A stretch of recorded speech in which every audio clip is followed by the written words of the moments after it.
The Writers Guild of America has been on strike since May 1st. They were joined on Thursday, July 13th, by the Screen Actors Guild.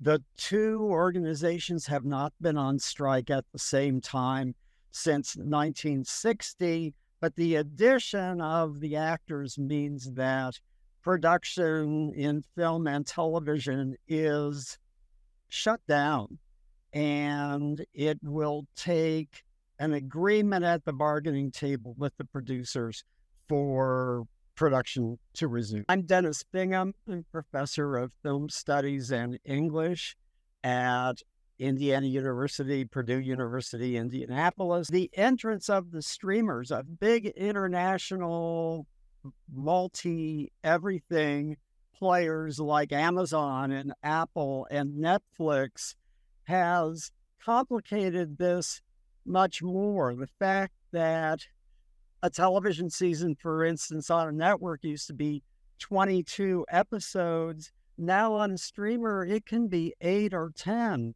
episodes.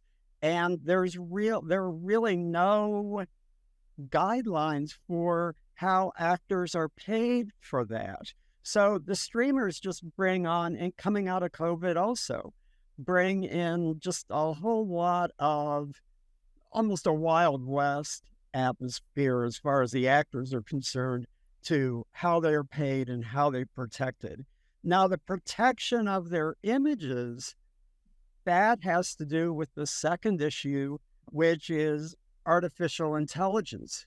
And in the future, and really I think we know the future is now, artificial intelligence can now fill in background actors, what we know as, used to know as extras. And there are a lot more background actors getting wages, earning their living doing that, than there are stars. We tend to think of the big stars, but the big stars are just a few people who are out front. There are armies behind them, and those are the people who feel unprotected. Now, nothing's getting made.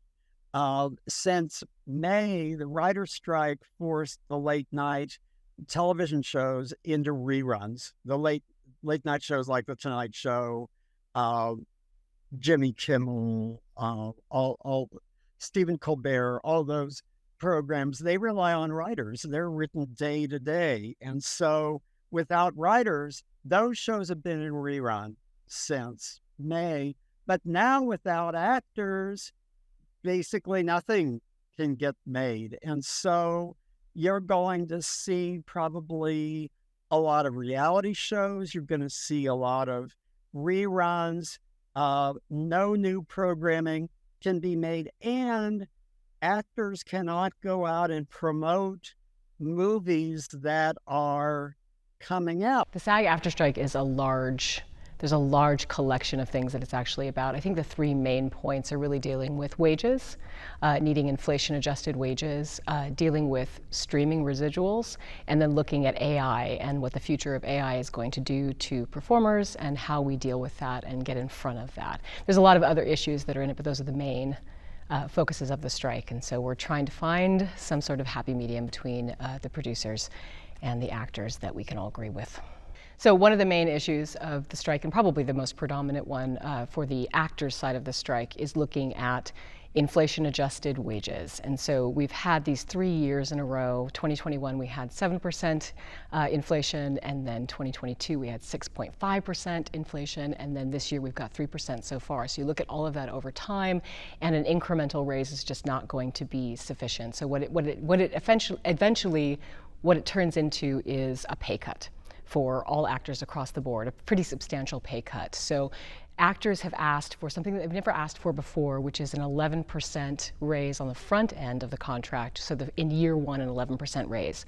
The producer came back with a counteroffer that was 5% first year, 4% second year, 3.5% third year. So overall, it's the same number, but it's not the same number in many ways, because right now we need those inflation-adjusted wages in order to pay rent.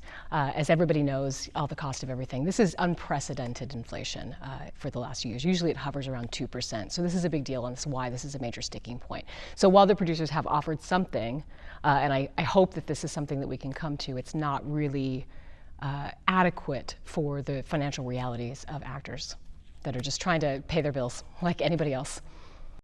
So your average working class actor is making that $1,082 a day, which again may seem like a lot, but generally speaking, an actor is very lucky if they're going to get 6 to 12 days of work in a year. So if you look at that over time, it's $120 a day that they're asking for, which is really not a huge ask. There's two ways that actors get paid on an episodic or a film project. One of them is the day rate that you get. It's also called your session fee, and that is set. There's minimums that are set for that. And then most of your money, or a lot of your money, comes from residuals, which means when the thing that you make, when you actually end up in it, so as long as you don't get cut out of it, and you end up in the final product, and it gets shown somewhere, you get paid again. And then every time it gets shown outside of what you were originally contracted for, you get paid again. So residuals are the bread and butter of, particularly the bread and butter of working class actors, but it's also what allows you to exist, past the prime of your career. So that when you're in your retirement age, you're still getting residuals from stuff that you made 20, 30 years ago, and that is what allows people to do this as a profession. So the thing with streaming that became tricky and different was that streaming operates very differently. So when you have advertising revenues from network TV, and you show a television show and then you air it again, there is a very easy way to account for who gets residuals and how much, because there's a formula to it. Streaming kind of broke that formula in a way because it doesn't work the same way that a network works. It doesn't show on Thursday nights and then show again in August on Thursday night. It shows anytime you want it. And so residuals kind of don't exist for streaming in the same way. Since the pandemic, we've seen every single major studio come up with a streaming network. And now it's the dominant form. And that happened in 3 years because of the pandemic, so that we have fundamentally changed the way that we consume media and entertainment.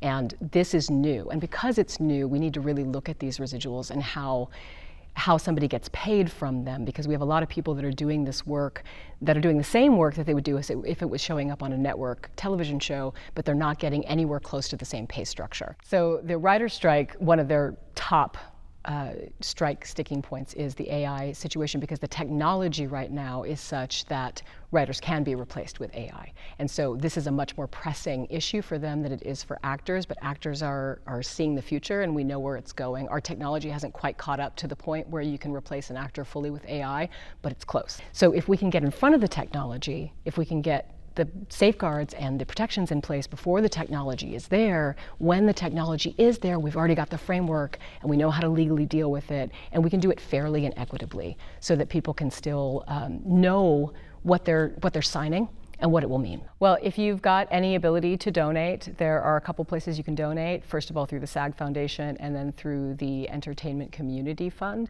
which is going to help give financial support to people who are in desperate need at this time, because it's going to be a long time before the next paycheck comes. So as I understand it, there are a couple of major issues at play with the two major strikes that are happening with the Writers Guild and the SAG-AFTRA Guild. One major topic of concern is the use of AI technologies.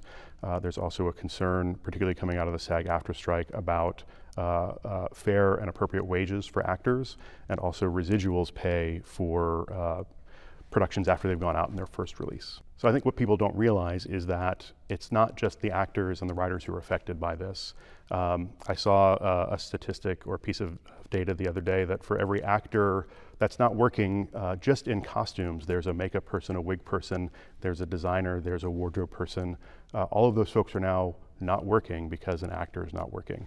And if you extend that to the boom operators in sound and the mic technicians and the recording technicians, there's probably hundreds of technicians working behind the scenes that are also now out of work in support of the work that's happening, the strike that's happening. In 2020, there was also a major work stoppage because of the pandemic. the whole industry shut down. I was part of a group of people who was trying to develop how to get back to work safely, protocols for the live theater industry.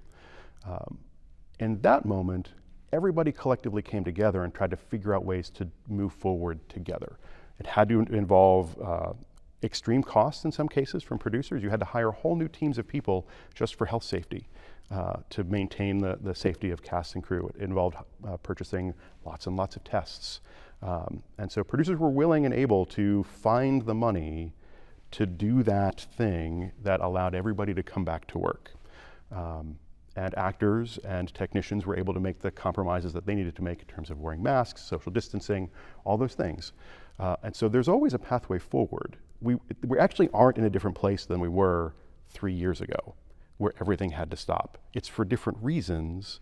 I don't know how long it will take for folks to come together on what the solutions will be. I know they can, but it could take months. When we all want to find a solution, we can. We just have to want to find a solution.